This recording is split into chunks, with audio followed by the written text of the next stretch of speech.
Honorable Rector, Dean, and distinguished guests. I welcome you all to the Culture and Society in Literature Conference, organized by the Department of English Language and Literature to celebrate the 20th anniversary of Atılım University and also the Department of English Language and Literature.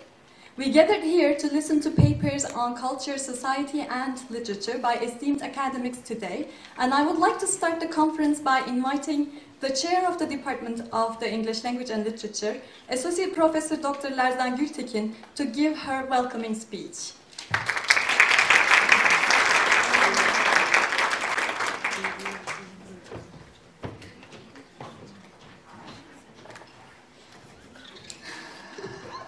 Good morning.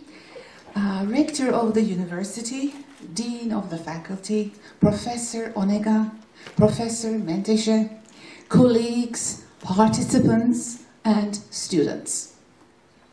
It's a great pleasure for me to welcome you all on behalf of Atılım University, Department of English Language and Literature, to Culture and Society in Literature Conference organized on the occasion of the 20th anniversary of the establishment of our department and university.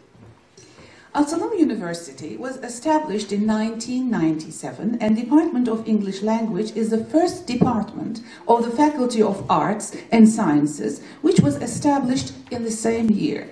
However, the department blossomed rapidly, and soon postgraduate programs were also opened. Students started to register for MA program in 2001, and in 2009, PhD program was also opened. In view of the importance of cultural studies in literature departments all over the world, the titles of both programs were changed into English Culture and Literature in 2010 and 11, respectively. Within these 20 years, students who completed their courses with excellence mostly started their career as research assistants, instructors, or teachers at various universities, institutions, or schools, including Atılım University, even in our department, such as Assistant Professor Ku Tekin, Instructor Gülay Özoran, who are the members of our academic staff now as the former students of this department. Today, our vision is to take active part in the global academic field through literary and cultural studies. As known, in our modern age, owing to rapid scientific and technological progress, sharing and spreading of knowledge through mass media, which transform the world into a small global village, the need for cultural interacting and dialogue is undeniable. And literature, written in a language spoken all over the world, such as English, is hence like a bridge that brings various cultures together as it transcends all boundaries and limitations. Particularly after the decolonization movements, which started in the second half of the 20th century. Today, post-colonial or international literatures in English have been studied in many universities all over the world, in departments of English language and literature, reflecting multicultural societies such as Britain and many other countries alike. Since the role of literature is to make one familiar with other cultures, civilizations, and literary works, it enables one to develop and enrich his or her social and humanitarian aspects, which can be a contribution for reconciliation of cultures, religions, nations, and people in this world of international and intercultural hostility. To be familiar with other cultures through literature means cultural interaction, dialogue, sympathy, and understanding. In this respect, the conference is also an occasion for exchanging views, perspectives, and experiences, which will be fruitful for the participants, and it can also provide young scholars and students with a new vision in terms of cultural reconciliation, which is a vitally important aspect of the mission of this department. In other words, since 1997, for 20 years, our department, like other departments of English language and literature, has been trying to contribute to global reconciliation through literary and cultural studies. Therefore, I would like to thank all the conference participants for being here, particularly Professor Susanna Onega, who traveled all the way from Zaragoza to Ankara. I would also extend my thanks to all the members of our department, one by one, for their efforts and help for the organization of this conference, particularly to instructor Dr. Sibel İzmir, instructor Gülay Özoran, and research assistant Simla Kötüz. I also thank Assistant Professor Evrim Doğan Adanur for her past contributions to the department as the former chair before me. And I am also grateful to our founding dean and my mentor, Professor Menteşe, who is always patient enough to help any of us with our academic and administrative issues and problems whenever we consult her. I am also especially grateful to her for her invaluable suggestions during the organization of this conference. I hope the conference will be successful and enjoyable for all of us. Thank you.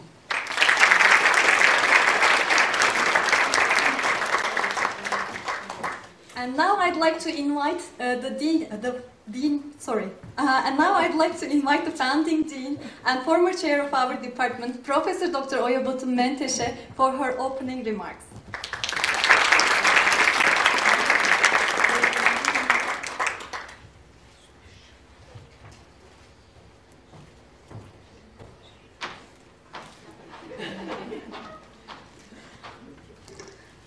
Good morning, everyone.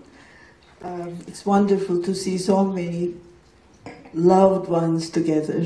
I'm very happy to be here this morning. The rector of the university, the dean of the faculty, Professor Susanna Onega, colleagues, friends, and students.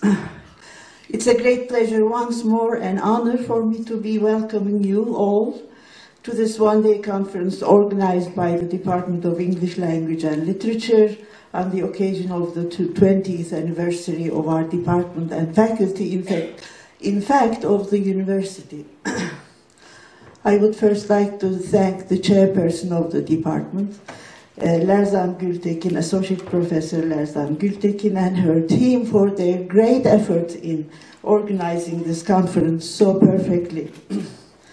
Since this is a conference on the occasion of an anniversary, it's customary on such occasions to say a few words about the history or the background of the institution, and I shall abide by this custom, but I promise you I shall be very brief, as brief as I can be. I have often been addressed as the founding dean of the faculty and the founding chair of the department, as you have seen on the program. I'm very greatly honored by it. Yet it is both true and not true, for there were others before me between 1997 and the year of the founding of the university and 1999 when I joined it. They should be remembered and they should be acknowledged. When a new university is being established, people come and go. Some stay for very short periods of time, some longer. It is difficult to develop confidence in and to adapt to a new institution which is in the process of becoming and in a continual change and growth. So it takes time for both the system and the physical conditions to be finalized, and accordingly a good teaching and administrative staff to be formed. When teaching started at the university in 1997, Professor Zeki Avralıoğlu from Gazi University was appointed Dean of the Faculty of the Arts and Sciences and acting chair of the department, for at that time we did not have any professors in the department. At the time, the faculty was a single department faculty. There was just the English Language and Literature department in the Faculty of Arts and Sciences. Professor Avralıoğlu served for a year. He left in 1998. In September of the same year, Professor Engin Uzman, the older generation will remember him very well, joined the faculty, and as chairperson of the department, he invited me to Atılım University that same year. At the time, I was chairperson of the Department of English Language and Literature at Hacettepe University, and I was not sure if I wanted to switch from a reputable state university to a newly opened foundation university. At the time, foundation universities were all very new and people had many doubts about them. To relinquish my doubts, I called the General Secretary of the Higher Education Council at that time. Again, the older generation will remember him, Professor Atilla Konanç, to ask him what he thought of this offer. And Atilla Konanç said, "Go at your own risk. You will be looking for a job in 6 months' time." It was not a very helpful comment. But I took the risk anyway and joined Atılım in the fall of 1999 as chairperson of the department, and Professor Uzman became dean. He was dean for 2 semesters. Then I was appointed dean and he became chairperson. We switched places for a year. As many of you will remember, he became sick with Alzheimer's and had to retire and died within a year or so. God rest his soul in peace. So I would like to take this occasion to once more express my gratitude to Professor Avraloğlu, who is in good health, I hear, and Professor Uzman for their contribution to the faculty and the department. Following Engin's death, I was both dean and chairperson at the same time for about 5 or 6 years, I don't remember how long, and altogether dean for 12.5 years, vice rector between 2000 and 2002. I was dean, vice rector, chairperson, and with a few other responsibilities in between. The question is, am I the founding dean and chair? I said no, in the sense that there were people before me who contributed in various ways and that they should be remembered and acknowledged. Now I say yes, in the sense that all the other departments of the faculty, undergraduate and graduate programs, various certificate programs, in particular the English language teaching certificate program, the education certificate program, which later became a department, were opened during my term as dean. Almost all the major full-time academics of the 4 departments were employed during my term again, and in the 12.5 years I was dean, major conferences, panels with well-known writers, novelists, actors, actresses, and academics taking part were organized by our department and faculty. I'm saying this because this was a new thing at the time, and we were the only faculty and the department to organize such activities. I would also like to extend my thanks to all the chairpersons who worked with me and greatly contributed to the development of the faculty during my term as dean. Assistant Professor Evrim Doğan, I don't know, she keeps changing her surname, so that's the final one, I hope.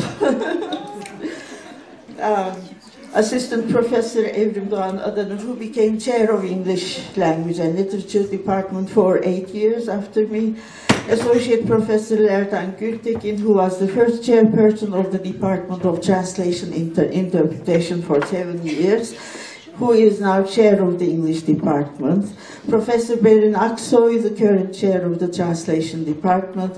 Professor İbrahim Akman, Assistant Professor Tuncay Başkaya, Professor Tanıl Ergenç, who took turns to serve as chairs of the Math Department.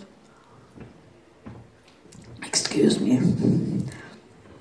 And Assistant Professor Neşe Alkan, the chair of Psychology Department, who has been with us since 2000. Of course, the faculty secretary, Kucin Çelebi, who was once both faculty and department secretary like me, she has been with us for 17 years. In the 12.5 years in which I served as dean and 5 or more years as chairperson, we kept moving from building to building in the campus. We were at first placed in prefabricated shacks, which we called barracks, and which are now torn down, then to the oldest building on the campus, the first prep school building, which is also torn down. Often my office as dean and chair and the departments I had to work with were apart from one another. and often on separate levels.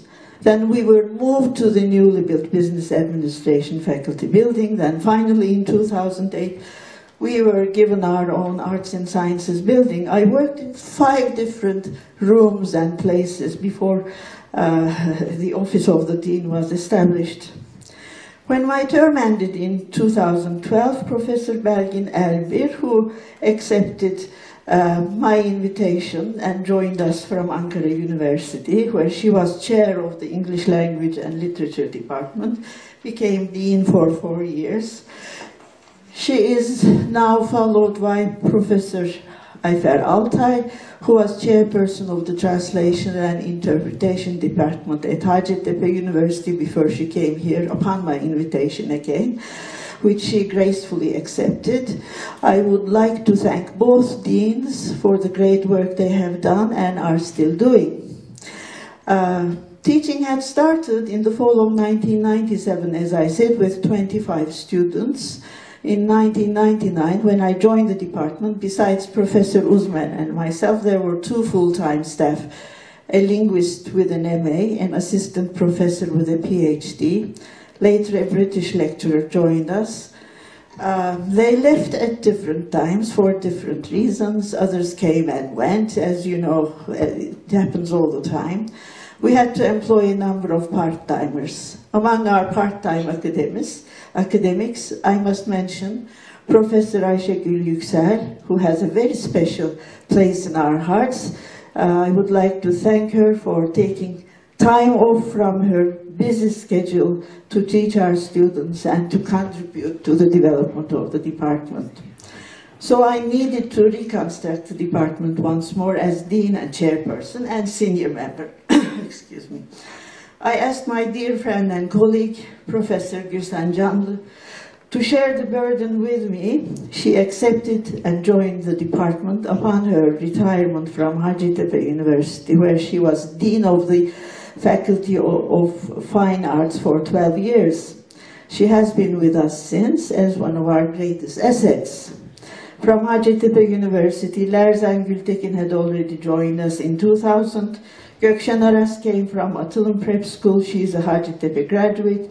Evrim Doğan Adanur from Kütüphane University. She is again a Hacettepe graduate. Also, Ku Tekin, one of our first graduates of the English department at Atılım University, became our first teaching assistant. She is now preparing for her associate professorship. I hear that she has passed her language examination. Congratulations, Ku. Sibel İzmir, a graduate of Ankara University, came to join us from Atılım Freshman English. Last but not least, Gülay Gülpınar, another graduate of our department here at Atılım, became teaching assistant. Next semester, she will be studying at Brown University with a TÜBİTAK scholarship.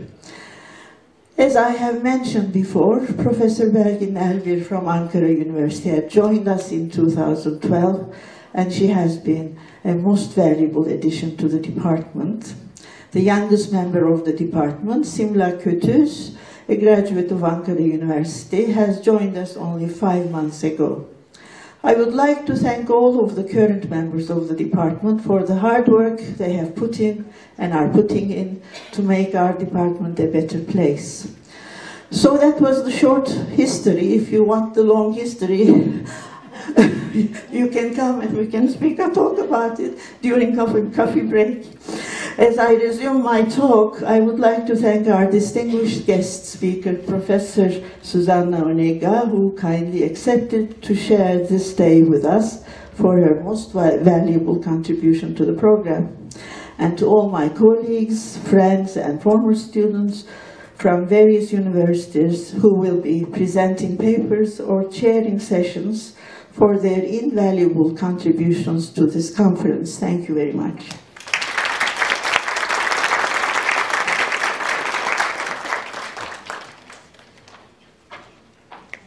And now I'd like to invite the Dean of the Faculty of Arts and Sciences, Professor Dr. Ayfer Altay, to give her welcoming speech.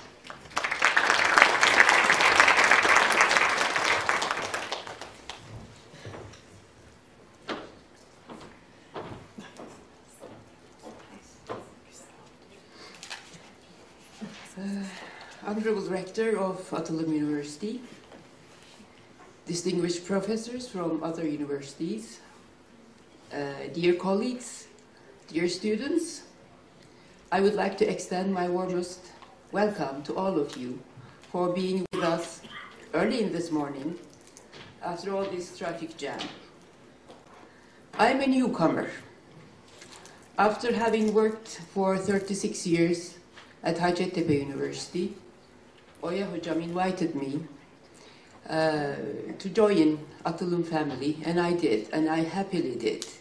And I would very much like to extend my deepest gratitude to Professor Menteşe for her invitation. I am greatly happy to be here, to work in this friendly atmosphere with my dear colleagues, with dear students, and all the assistants. And Ku Hanım, where is she? Thank you for helping me so much. Now, the Faculty of Arts and Sciences was established in 1997. Don't be afraid, I wouldn't go into details because Oya Hocam has already gave every kind of detail, and yes, it was a great history. The faculty was established as one of the founder faculties of our university. The Department of English Language and Literature was established the same year. It is the only department in our faculty which conducts PhD program besides MA. I would like to express my gratitude to Professor Oya Menteşe for her contribution to the department, both as the founder and the chairperson of the department for several years. I would like to stress wholeheartedly that nothing but success could be expected from a department founded by her. Although I started to work here very recently, I have been following the success of the Department of English Language and Literature through the conferences and through the activities they have been organizing, and by talking to the students they graduate. I am sure the department will promote the faculty even more in the future by its own success. I would also like to thank to Assistant Professor Evrim Adanur, this is the last surname, I know, yes, for having contributed to the development of the department, and also to the present chair, Associate Professor Lerzan Gültekin. She has been always trying to find ways and means for further development. Besides the previous deans, I would like to extend my gratitude to my predecessor, Professor Belgin Elbir, for promoting the faculty to this situation. This one-day conference is a product of much work, much hard work. So I must congratulate and thank to the organization committee and each and every colleague at the department. I am sure all the presentations will be much inspiring and the discussions much fruitful with such a prominent and distinguished group of scholars. Although I changed my field of study to translation studies in 1995, I'm a graduate of English Language and Literature. My professors know it very well. Although I changed my field to translation studies, I cannot help expressing once more that my heart always belongs to literature. Thank you so much.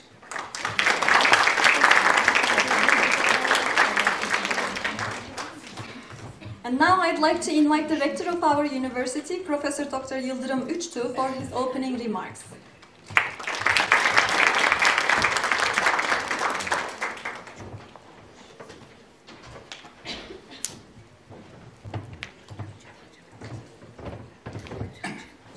Dear guests, ladies and gentlemen, I welcome you all on behalf of Atılım University to the Conference on Culture and Society organized by our Department of English Language and Literature. The Department of English Language and Literature was established in 1997. The mission of the department is to achieve academic excellence in the field of English literature and to educate students with substantial knowledge of both English language and literature, as well as Western culture. Within this context, the vision of the department is to take active part in the global academic field while studying both canonical and contemporary literary works and new trends in English literature.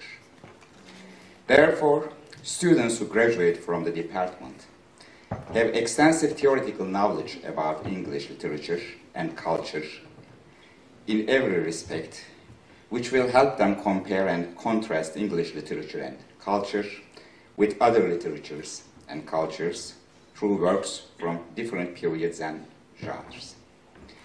Thus, they acquire the necessary skills of creative, critical, and analytical thinking with the necessary knowledge about the ways of conducting an academic research in their postgraduate studies.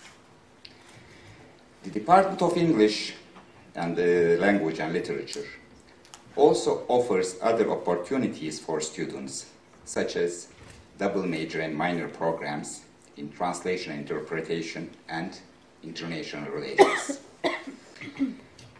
As regards the graduate programs, MA and PhD courses cover English literature and culture studies, including the most recent studies in this field. The aim of these postgraduate programs is to enable students to benefit from these studies, to create original thoughts and views, and also guide them in their academic research work written in accordance with academic rules. Dear guests, although I'm an engineer, I've always been deeply interested in literature, especially French literature, as I graduated from a French high school. However, I believe that the differences are minimal when Western literatures are considered in regards of the effects of colonialism and post-colonial era. Therefore, I want to make a few remarks on the conference topic. The colonial literature encompasses two well-identified genres, exotic literature and colonial literature. The former one is developed by the travelers staying in remote places without establishing themselves continuously. The peculiarity of the traditions, the beauty of the nature that they have admired and they would like to preserve, they bring these to the attention of the Europeans, to the attention of the Western civilizations.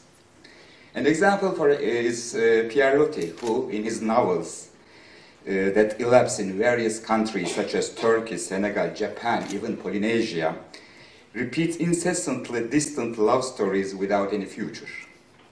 Generally speaking, these novelists were not driven by the noble call of the literature, but by their desire of sharing their experiences or their emotions as travelers.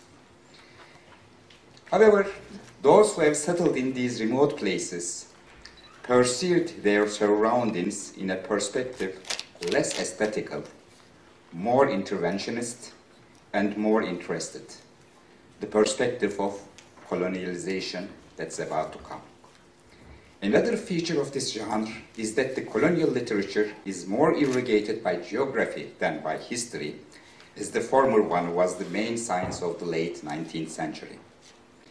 This gradual transition from chronological fiction to topographic fiction produced didactical and narrative novels targeting young generations or less cultivated people. Finally, I have to add that the colonial literature had also an ideological motive to support the theory of the inequality of the human races, to illustrate the superiority of the white race of his science and technique compared to other peoples in the world. In this way, the colonial literature was extensively being used as a tool of propaganda for the colonialist lobbies. I hope that more of these issues and topics will be discussed in this conference, and participants will share the results of their research with their colleagues. I would like to convey my special thanks to the chairperson of the Department of English Literature, Professor Dr. Lerzan Gültekin, and her team for organizing this event, and also to all the participants for their valuable contributions. I wish a very successful and fruitful conference. Thank you.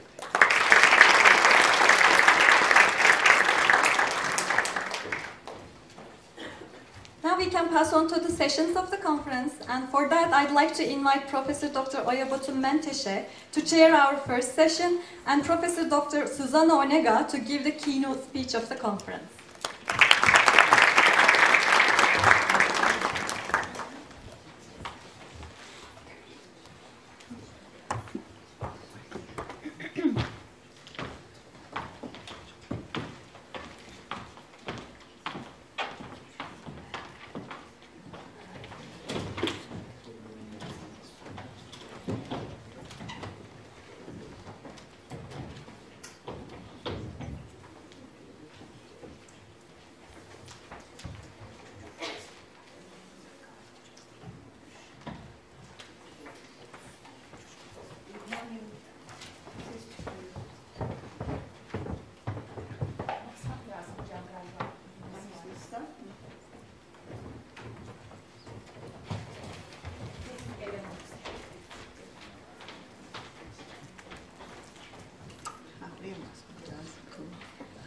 Good morning, everyone. Professor Dora Hoca was supposed to chair this session, but she's down with a very serious case of flu, so I have taken her place. It's a great pleasure and honor to be introducing such a distinguished guest speaker this morning, Susanna Onega, who is a professor of English literature at the Department of English and German Studies at Zaragoza University. She is a co-opted member of the Academia Europaea since 2008 and an appointed member of the Section Committee of Literary and Theatrical Studies of Academia Europaea since 2015. She is also the former president of the Spanish Association for Anglo-American Studies and the former Spanish board member of the European Society for the Study of English Essay. She was granted the title of Honorary Research Fellow at Birkbeck College, University of London in 1996. She is the head of a competitive research team working on an excellence research project, Palimpsestic Knowledge, Inquiries into a Transmodern Literary Paradigm. Susanna Onega has written numerous book chapters and articles on the work of contemporary writers, on narrative theory, and on ethics and trauma, among others.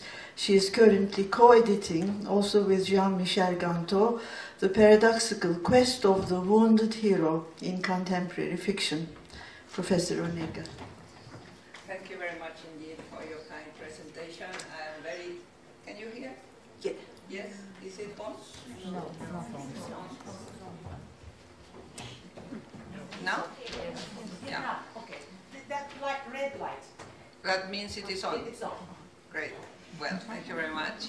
As I was saying, thank you very much, Oya, for your kind presentation. It is indeed an enormous pleasure and deep honor to be here to give the keynote lecture.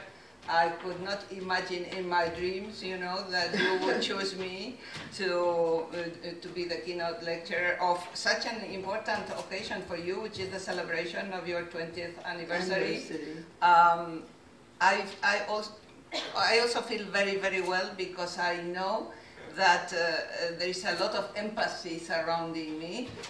Some of you we had already met before, and there is this attraction that we feel the Spaniards and the Turkish or something, or at least me and you, that I don't know what happens here, but thank you very much, because it's really very special. I would like especially to thank the head of department, and my pronunciation of Turkish is horrible, Lars and Gülterin. Thank you very much for thinking of me for this occasion. And also Sibel Izmir, of course, who has been behind me all the time.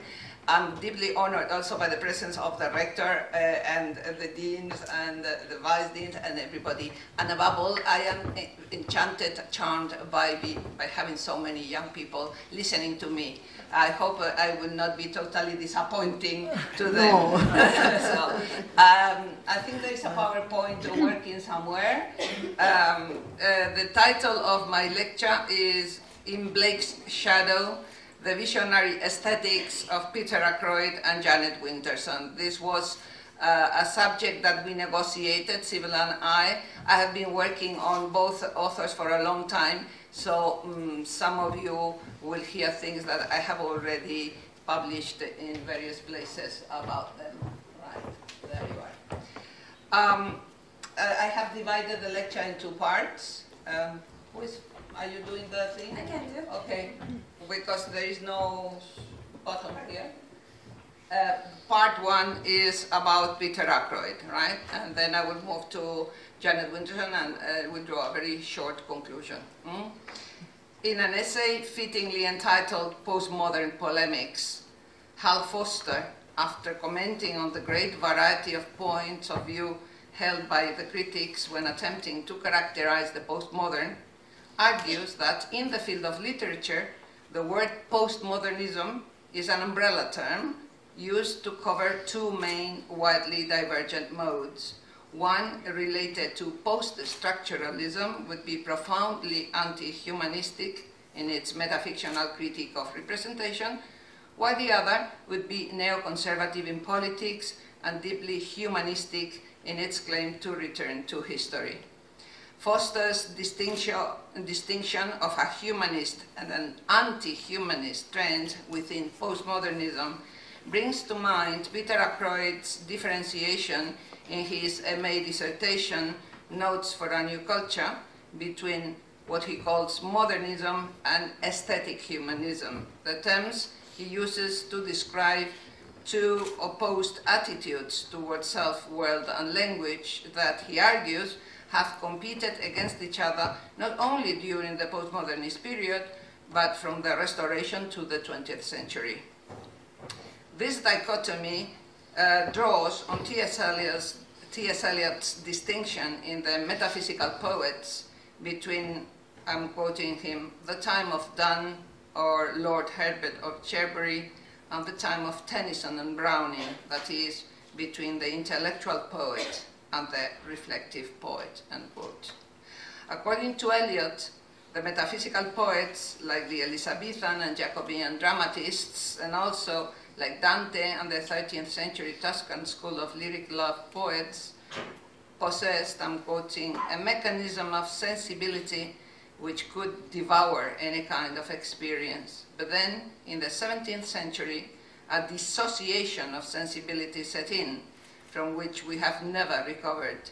And this dissociation, as is natural, was aggravated by the influence of the two most powerful poets of the century, Milton and Dryden, unquote. Starting from this idea, Ackroyd goes on to argue that while for the humanists, language is transparent, a mere tool for the expression of human values and human nature, for the modernists, language is an autonomous entity, a self-begetting universe of discourse without referent or content.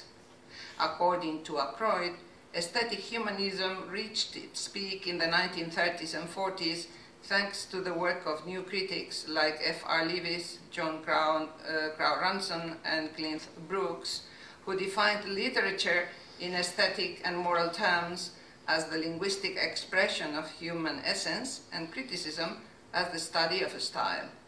This outlook on literature was strongly opposed by modernist writers like Joyce, Virginia Woolf, or Alain Aubrier, and after the 1960s by structuralist and post-structuralist thinkers like Roland Barthes and Jacques Derrida. Ackroyd shares their view that aesthetic humanism is based on a false notion of the subject as a constant or identifiable essential self.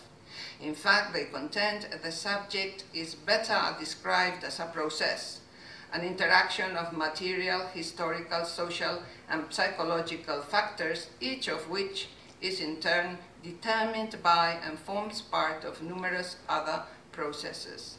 The construction of Ackroyd's characters is wholly in keeping with this definition.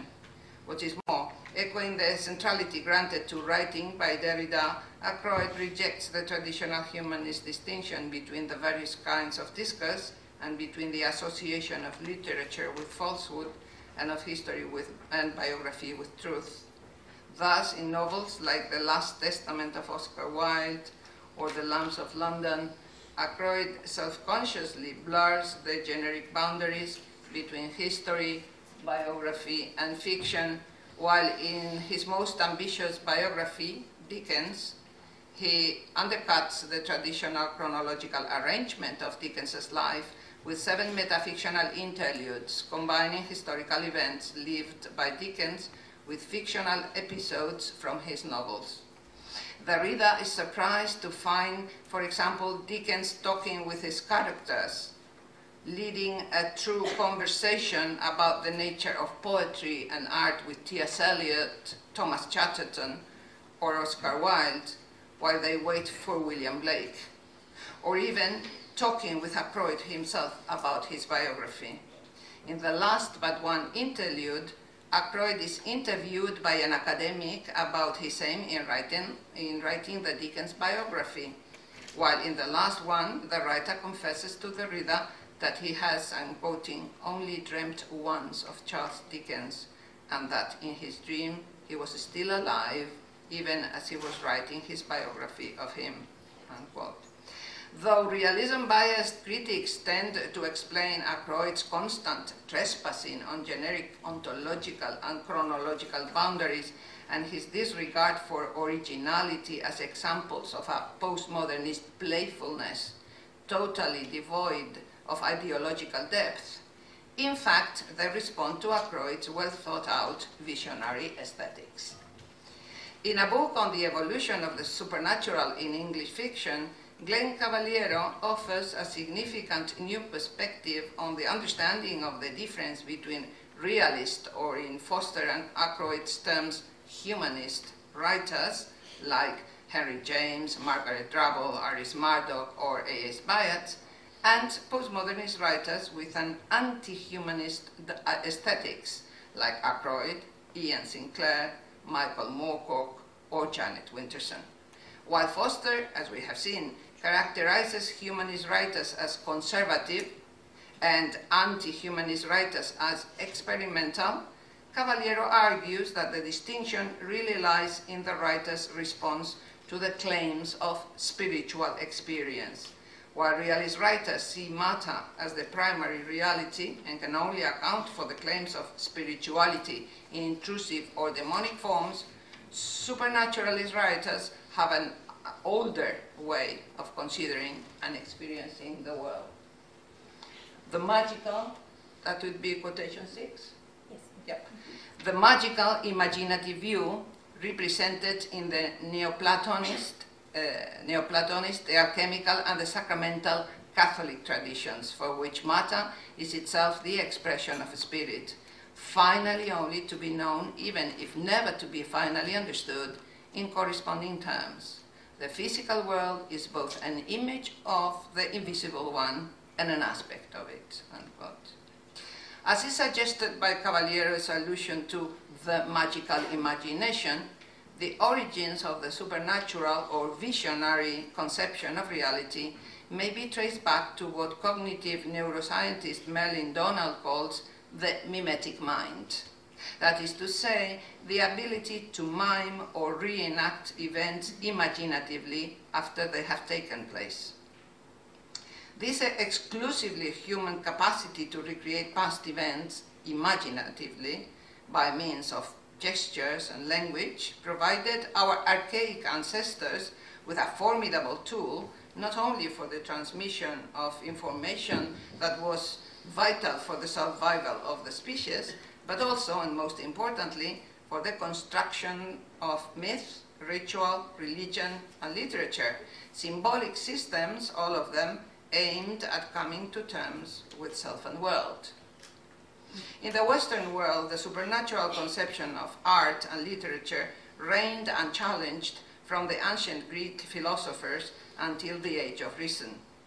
In Aeon, Plato described the poet, I quote, as a light-winged thing and sacred, endowed by the gods with a capacity to access a transcendent reality inaccessible to the senses and to transmit it to the rest of the community through the imaginative use of language. In other words, the Platonic poet is both a mediator between the world of shadows, or material world, and the absolute logos, or objective world of ideas, and a myth maker, someone with the imaginative capacity to translate the deep, penetrating, and meaningful events and experiences of his own life, ego, into archetypal stories that give sense to human existence at large, eidos.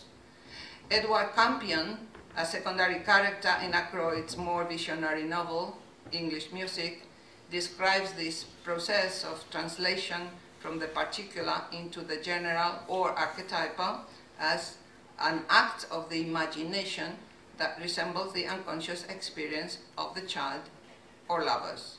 As he argues, as you quote, only through an act of the imagination can we see the images of eternity in the recurrent forms of this world. It is to see identity persisting through changes, to see the archetypal form dwelling in substance. Past acts or past traditions are not necessarily lost in time, therefore, because they can be recreated in the imagination, not relived as part of the endless cycle of the generations, but restored in their absolute and unchanging essence. Edward's contention that past acts or traditions can be restored in their absolute and unchanging essence through a creative act of the imagination perfectly synthesizes Ackroyd's conviction that literature and art in general are not just mirrors to life, but the chief lens of spiritual consciousness. Taken for granted by poets like Dante, Spencer, Shakespeare, and Milton, this Platonic conception of the poet as a mythmaker or inspired agent of transformation of the particular into the representative, and of poetry as the highest form of knowledge, was seriously challenged in the 17th century, provoking what Eliot describes as a dissociation of sensibility between the intellectual poet and the reflective poet. Still, although the dominant mood in the neoclassical period was set by intellectual poets like John Dryden and Alexander Pope, Plato's visionary conception of poetry continued to inform the aesthetics of romantic poets like Blake, Wordsworth, Novalis, or Goethe, who argued that poetry was the only force capable of overcoming and renewing the spiritual barrenness brought about by Descartes' cogito and the turn towards scientific knowledge. In Fourfold Vision, a poem sent to his friend Thomas Butt in 1802, Blake distinguished 4 types of vision. The single vision of materialism, the twofold vision of the inward eye open to nature, the threefold vision of dreams and the unconscious, and the fourthfold vision, or enlarged consciousness, of poets as prophets endowed with the oracular gift of poetry, like Isaiah, Ezekiel, or Blake himself. The poem ends with Blake's earnest plea, it's in your quotes, "May God us keep from single vision and Newton's sleep." These lines leave no doubt that the visionary poet and engraver considered the single vision of materialism a form of spiritual barrenness or blindness that had to be overcome through the conscious effort to develop the other three visions. Echoing Blake Wordsworth in Intimations of Immortality from Recollections of Early Childhood, described the development from birth to adulthood of human beings as an increasing process of sleep and forgetting. Born with the equivalent of Blake's fourfold vision, the soul of the child still remembers its heavenly origins. Shades of the prison house begin to close upon the growing boy, but he beholds the light, and whence it flows, he sees it in his joy. The youth still is nature's priest, that is, he still possesses the twofold vision that connects him with nature. At last, however, the man perceives it die away and fade into the light of common day. Sorry. John Fowles, a writer who was very much influenced by Wordsworth and who aligned himself with the imaginative and life-affirming value of what he called peculiar English visionaries such as Lawrence, described the impression made on him by the inhuman beauty of Spetsae, the Greek island that inspired him for the writing of his novel The Magus, as a numinous perception of what he called its essential beingness, and what Lawrence called the existingness in things. What Fowles valued most in Lawrence's writing and tried himself to achieve was precisely the modernist writer's capacity to evoke the intense and sudden revelation of being that accompanies the perception of one's own existingness in nature, which in Fowles's case involves the prohibition to destroy any form of life or cause unnecessary pain. Translating this into Blakean terms, it may be stated that both Lawrence and Fowles considered the twofold vision open to nature as the first step in the development of the fourfold vision of the visionary poet, or in Fowles's own terms, the acquisition of whole sight, the higher form of consciousness cherished by the eponymous protagonist of his novel, Daniel Martin, as an alternative to desolation. Lawrence's and Fowles's visionary aesthetics justify Cavaliero's contention that the continued existence of a supernaturalist trend in English literature running from the Neoplatonist, the alchemical, and the sacramental Catholic tradition to the present is true. In a lecture entitled The Englishness of English Literature, Ackroyd expresses himself in striking similar terms to those of Cavaliero when he distinguishes two basic types of human beings. I quote, "Those who hold a secular view of the world and those who entertain a religious notion of life and death," unquote. As he had already done in Notes for a New Culture, Ackroyd associated the emergence of the secular view, whose corollary in the literary field is aesthetic humanism, with a Protestant emphasis on the moral value of individual experience, and he argued that the true English sensibility has its roots in the English Catholic tradition and is characterized, I quote, by a certain kind of romantic or melodramatic vision for high-spirited heterogeneity, for theatricality, for spectacle, for pantomimic humor, unquote. In agreement with this, Ackroyd's particular English canon is constituted by what he describes as energetic and individualist writers like Sidney, Milton, Sterne, Gay, Blake, Chatterton, Dickens, or Orwell. All of them writers with a conception of creative imitation in the medieval sense of the term, that is, as the individual adaptation and reinterpretation of the best literary works in existence.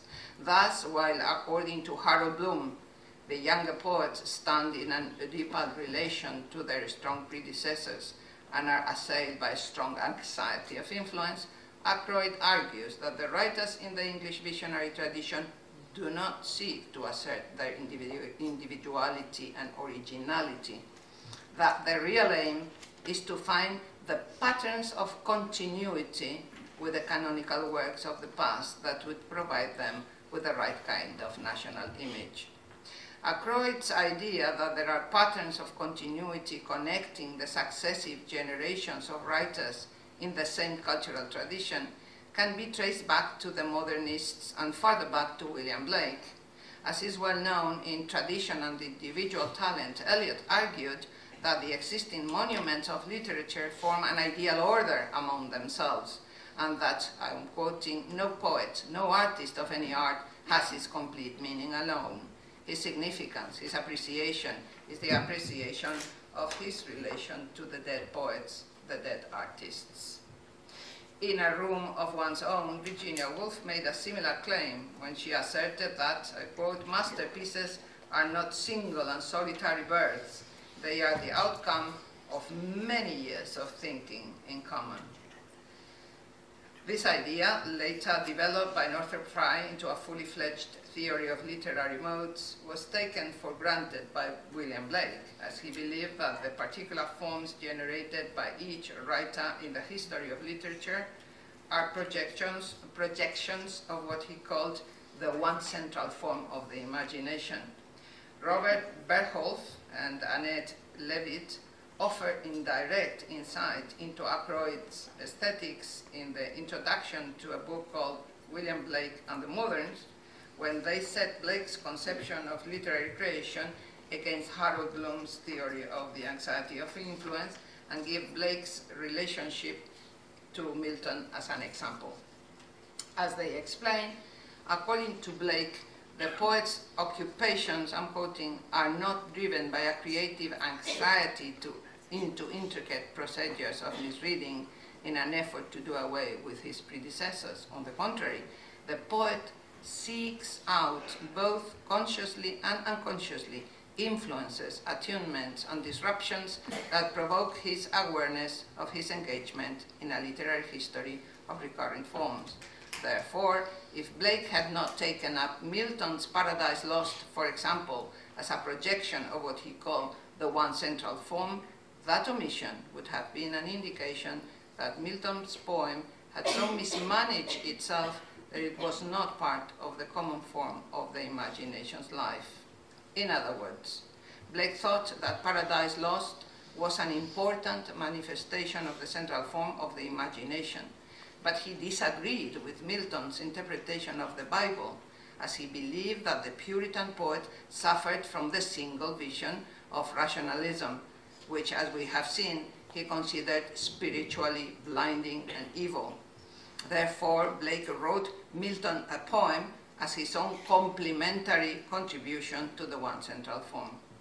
In the light of Bertholf and Leavitt's remark that if there is one central form of the imagination, then the possibilities of imaginative literature are manifestations as approximations of that central form, it seems evident that Ackroyd's writing of his novel Milton in America was his own response to Milton's and Blake's poems, meant to enlarge the pattern of continuity already existing between his two strong predecessors by adding his own subjective vision of the one central form of the English imagination. Ackroyd takes this idea to its ultimate consequences in English music, a novel written between the biographies of Dickens and Blake, in which he tries to recreate the voices and styles of all the writers and artists in his particular version of the English canon, so as to create what he calls a joyous unison that he calls English music, capable of expressing the essence of the true Cockney visionary sensibility. As participants in a history of recurrent forms, the individual writers integrating this canon do not stand in a linear father-son relationship of growing influence, but are rather seen to feed each other and exist in an atemporal and infinite present. This would explain why, for example, at the end of Chatterton, Thomas Chatterton, George Meredith, and the fictional poet Charles Whitwood, who belong in different historical times and ontologies, but share a common vision, are described joining hands in the atemporal world of art they have themselves contributed to create through the power of their creative imagination. Although in the Englishness of English literature, Ackroyd insists on the connection between visionary writing and Catholicism, in an earlier lecture entitled London Luminaries and Cockney Visionaries, he nuanced this assertion by admitting that after the banishment of Catholicism from England, the English visionary sensibility survived in the various dissenting factions that emerged in opposition to Anglicanism, rationalism, and the Protestant ethics. And he also recognized that, I quote, "Of course, very few of the writers and artists whom I have been discussing had even the remotest connection with the Roman Catholic Church as such." This qualification is important not only because Blake forms part of this dissenting tradition, but also because it allows us to place Janet Winterson on a par with Peter Ackroyd as a key postmodernist English writer with a visionary aesthetics. And now I move to part 2 to talk briefly about Janet Winterson. Although Janet Winterson is a generation younger than Peter Ackroyd, they both came to public notice in the 1980s. Ackroyd with the publication of his first 2 novels, The Great Fire of London in 1922 and The Last Testament of Oscar Wilde in 1983, and Winterson with Oranges Are Not the Only Fruit and Boating for Beginners, both published in 1985. Although very different in form and content, there is no doubt that these and their other fictional works stem from the same visionary aesthetics. A determining factor in Winterson's life and career is the fact that she was adopted by a strict Pentecostal evangelist couple and taken to the West Pennine town of Accrington, an industrial region with a strong Presbyterian, Baptist, Quaker, and Methodist presence. Oranges offers a comic and thinly disguised autobiographical account of Winterson's strict religious upbringing and of her difficult process of coming out as a lesbian woman. But, as the writer herself argues in her poetic manifesto, Art Objects, Essays on Ecstasy and Effrontery, it is also a structurally complex and experimental novel written in the tradition of the fictional autobiography set by Gertrude Stein's autobiography of Alice B. Toklas and Virginia Woolf's Orlando. Or also, as Lynn Pickett convincingly argues, in the tradition of the Künstlerroman set by Joyce's The Portrait of the Artist as a Young Man. Echoing Ackroyd, Winterson describes herself in Art Objects as the inheritor of the experimentalist and visionary tradition initiated by Romanticism and continued by High Modernism, in line with, I'm quoting her, D.H., Marian Moore, Gertrude Stein, Virginia Woolf, Sidwell, Mansfield, Barney, Radcliffe Hall, Eliot, Grace, Pound, and Yeats. Also, like Ackroyd, she defends the autonomy and independence of art and its exclusive concern with genuine aesthetic considerations, and she rejects the utilitarian and moralistic functions attributed to it by advocates of realism. Echoing Plato, the Romantics, and the Modernists, Winterson defines art as a heightened form of knowledge that far surpasses that of science and technology. And she qualifies her staunch defense of originality and innovation by acknowledging that her work should be seen as her individual contribution to a common tradition. I quote, "I do not mean that in new work the past is repudiated, quite the opposite, the past is reclaimed. It is not lost to authority, it is not absorbed at a level of familiarity, it is restated and reinstated in its original vigor." As she reflects, as another quote, "The cave wall paintings at Lascaux, the Sistine Chapel ceiling, the huge truth of Picasso, the quieted truth of Vanessa Bell are part of the art that objects to the lie against life, against the spirit that is pointless and mean. The message colored through time is not luck, but abundance, not silence, but many voices. Art, all art, is the communication cord that cannot be snapped by indifference or disaster. Against the daily death, it does not die. Winterson's description of art as a communication cord, conveying a truthful message colored by many voices, echoes both Ackroyd's patterns of continuity connecting the individual writers of all periods to a common tradition, and Blake's concept of the one central form of the imagination, while her consideration of art as impervious to indifference or disaster brings to mind Fawles's advocacy of whole sight as an alternative to desolation.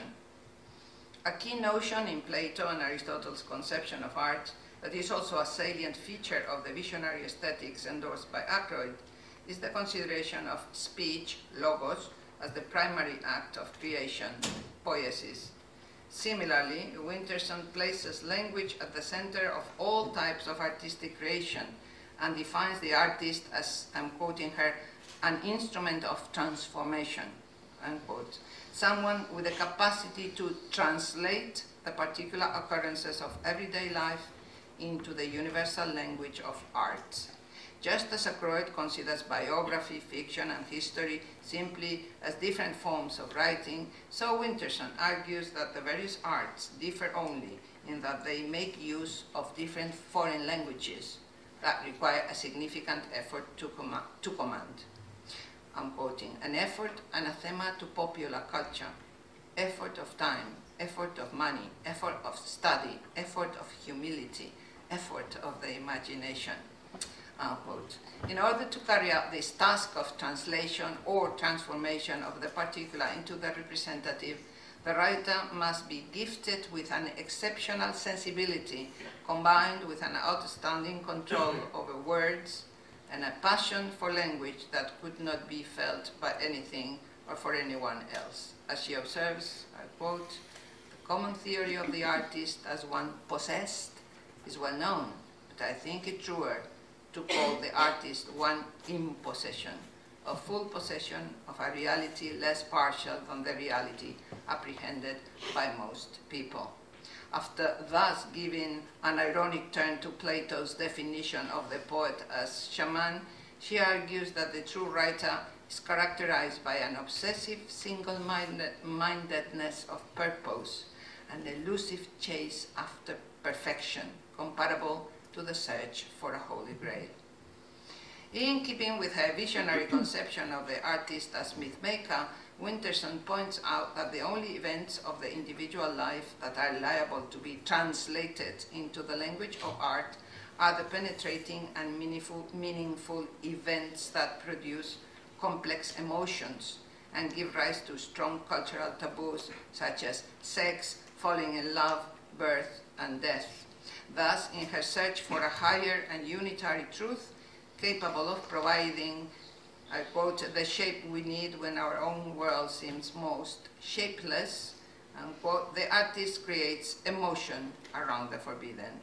In keeping with the subtitle of her poetic manifesto, Essays on Ecstasy and Effrontery, Winterson expresses the emotional intensity required for artistic creation as the ecstasy of the privileged moment, a heightened and cathartic experience that brings about insight, rapture, and transformation.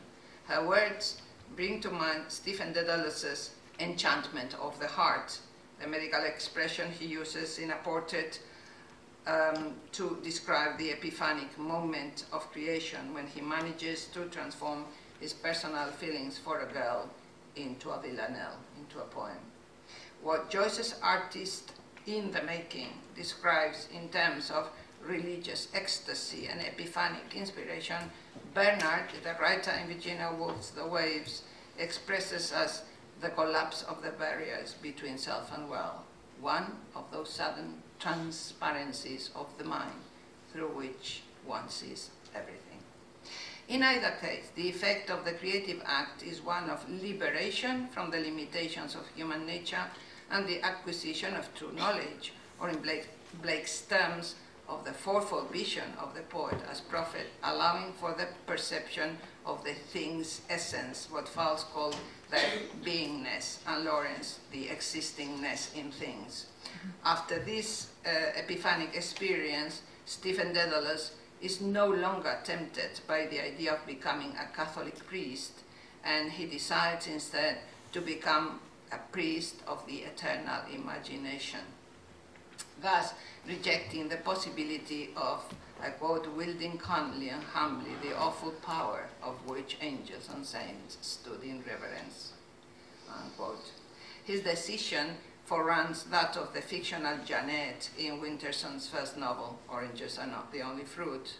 Not only is the purblind heroine taught by her deeply religious adoptive mother to believe in a transcendent reality inaccessible to the senses, she is literally trained to become a religious leader with the formidable task of converting the heathen of the earth. Her mother's plans are, however, destroyed by Janet's falling in love with a girl.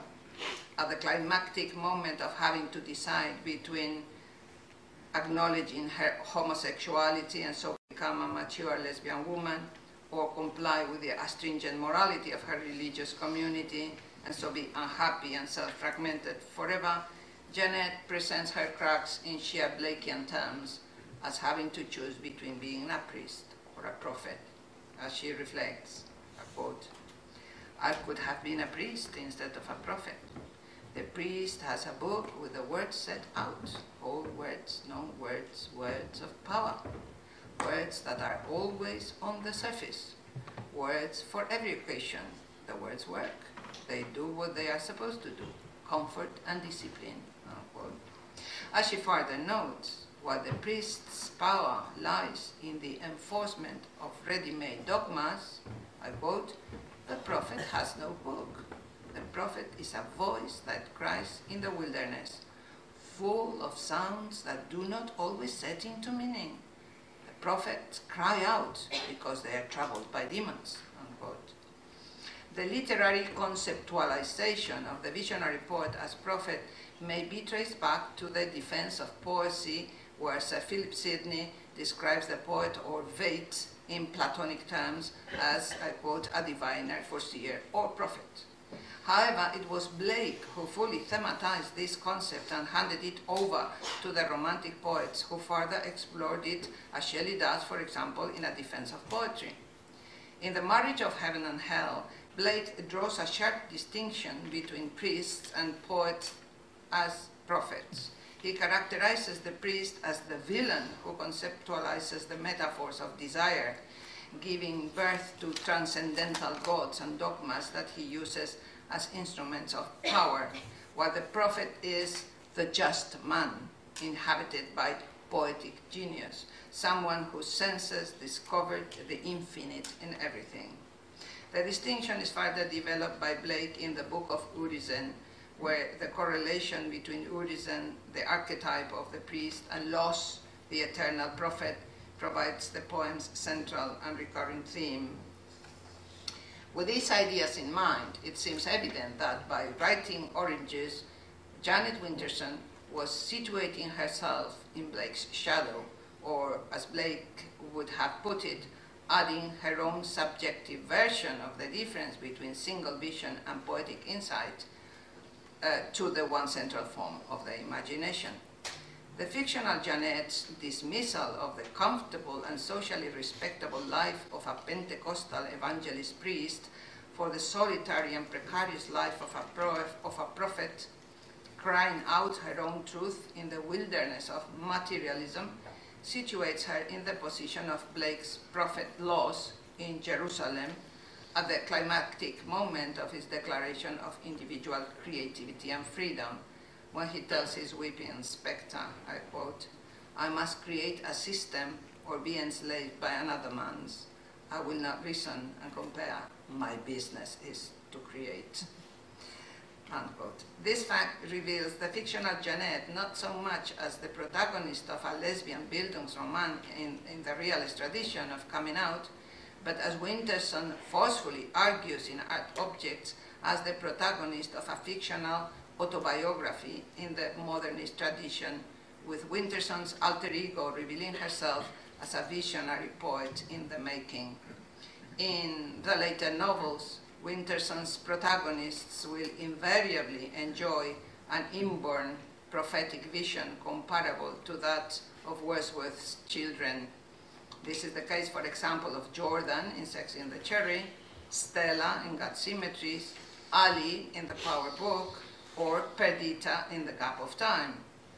In other novels, the purblind protagonist will be taught to develop this prophetic vision by a wise old man, as happens to Silver in Lighthouse Keeping, or even led to the metaphysical world of art by Sappho, the mother of love poetry, as happens to Handel and Picasso in Art and Lies.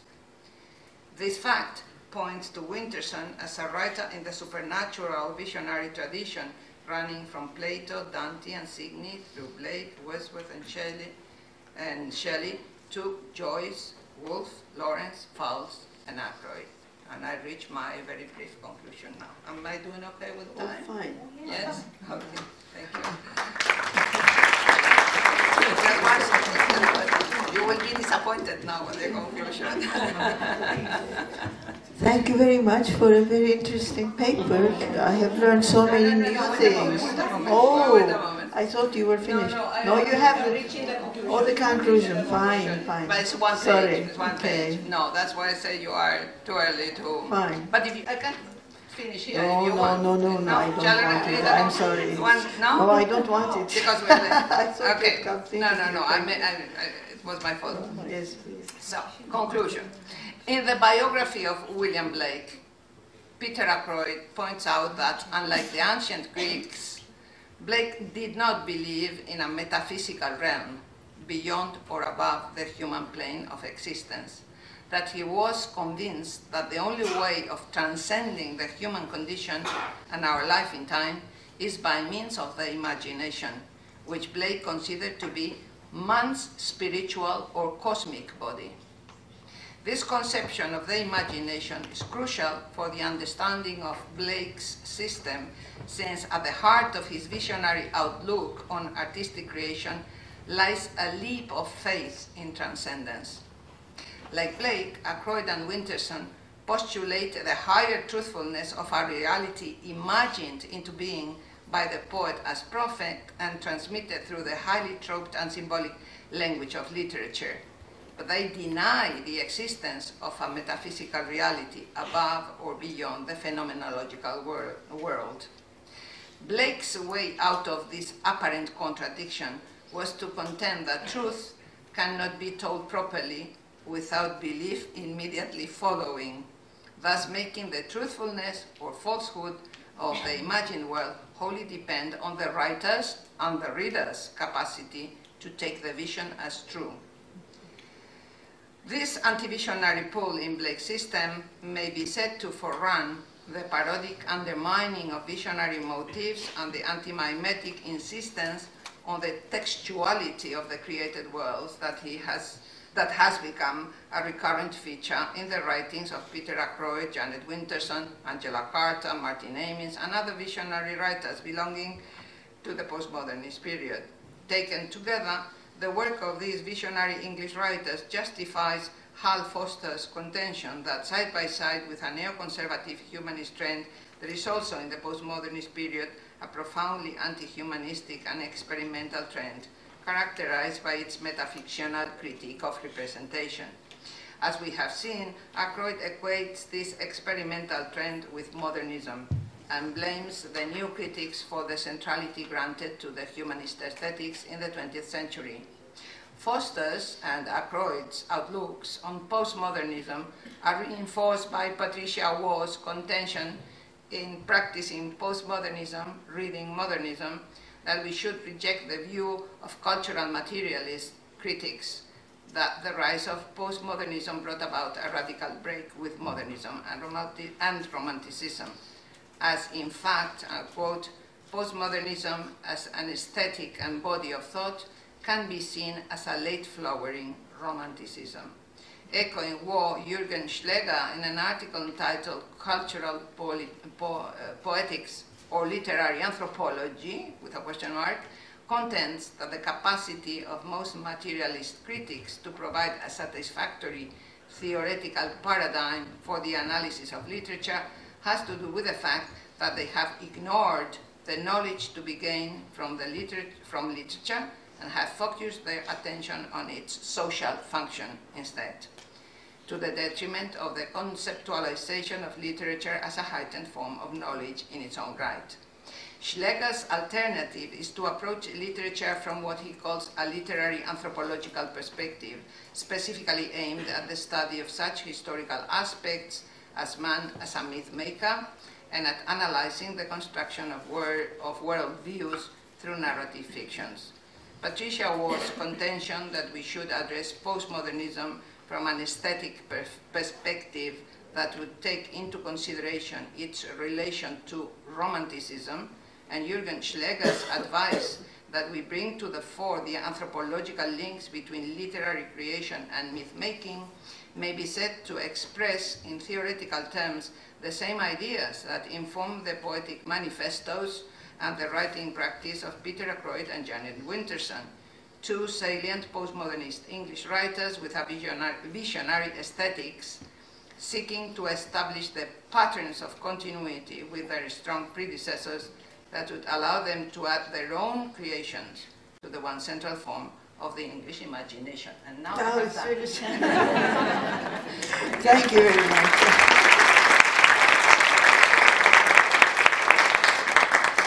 Thank you very much for a most interesting paper. I've learned many new things from you.